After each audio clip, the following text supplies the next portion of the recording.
So ప్రధాని నరేంద్ర మోడీ నిన్న మాట్లాడుతూ రీల్స్ తెలుసా మీకు ఎవరికన్నా, యువత ఎట్లా ఆలోచిస్తుందో తెలుసా అని చెప్పేసి కొన్ని కామెంట్స్ చేసిండు. మీ అందరికి తెలుసు కదా. ఈ కామెంట్స్ వెనకాల అసలు ఉద్దేశం ఇప్పటికే అందరికి అర్థమయ్యే ఉంటది.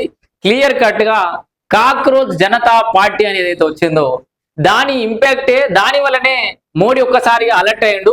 దేశంలో ఉన్నటువంటి యువత ఎట్లా ఆలోచిస్తుందో ఒక్కసారి ఆలోచించిరా అని చెప్పేసి దాన్ని ఉద్దేశం పెట్టుకునే మాట్లాడండి అనేది అయితే ఇక్కడ క్లియర్ కట్ గా అర్థమైపోతుంది. ఎందుకంటే ఇన్ని రోజులుగా అనేది సోషల్ మీడియా గురించి, ఇన్స్టాగ్రామ్ గురించి, రీల్స్ గురించి మాట్లాడినంటే ఖచ్చితంగా అది ఈ కాక్రోచ్ జనతా పార్టీ ఘనకార్యం అని చెప్పుకోవాలి. ఆయన ఏమంటున్నంటే, మీకు రీల్స్ తెలుసా, మీలో ఎంతమంది ఇన్స్టాగ్రామ్ లో ఉన్నారని చెప్పేసి అక్కడ కొంతమందిని ప్రశ్నించే ప్రయత్నం చేసిన అధికారులను.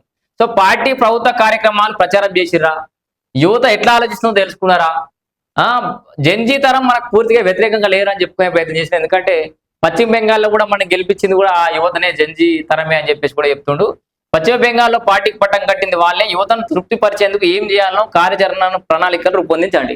ఏం లేదు, మీరు యువతను తృప్తిపరచాలంటే కరప్షన్ ఫ్రీ ఉండాలి, ప్రోటోకాల్ ఫ్రీ ఉండాలి, హెల్త్ ఫ్రీగా ఉండాలి, ఎడ్యుకేషన్ ఫ్రీగా ఉండాలి, ఉద్యోగాలు ఇవ్వాలి. మీరు రాజకీయాలు ఫస్ట్ యువతను మీరు ఫస్ట్ ప్రియారిటీలో పెట్టుకుంటే అప్పుడు యువతను మీరు సంతృప్తి పరుస్తారు. మీ రాజకీయాలు చేస్తే సంతృప్తి పరచలేరు. అంటే పర్టికులర్ ఈ మోడీ గారు అనడం కాదు, నేను మొత్తం వ్యవస్థని ప్రశ్నిస్తున్నా.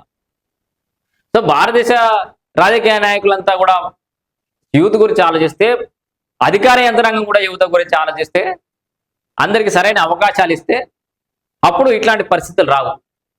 కాక్రోచ్ జనతా పార్టీ లాంటిది ఇంకోటి వచ్చి ఇంకేదో సెట్ చేసినాయి, అది పరిస్థితి చేయి దాటిపోయేదాకా వచ్చిందంటే మాత్రం అందరి పరిస్థితి కూడా తలకిందులు అయిపోయే అవకాశం కూడా ఖచ్చితంగా ఉంది. సో వారి ఆలోచనలకు తగ్గట్లు పనితీరు మార్చుకోండి, లేకపోతే మిమ్మల్ని మార్చాల్సి వస్తుందని చెప్పేసి ఎంత సీరియస్గా చెప్పిందంటే కాక్రోచ్ జనతా పార్టీ ఇంపాక్ట్ ఎంత ఉందో ఒకసారి ఆలోచించారు. కేంద్ర మంత్రులకు ప్రధాని నరేంద్ర మోదీ క్లాస్. ఈసారి క్యాబినెట్ విస్తరణలో యువతకు పెద్దపీట. జేడీయూ టీడీపీలకు కూడా అదనపు శాఖలు ఇవ్వబోతోండు.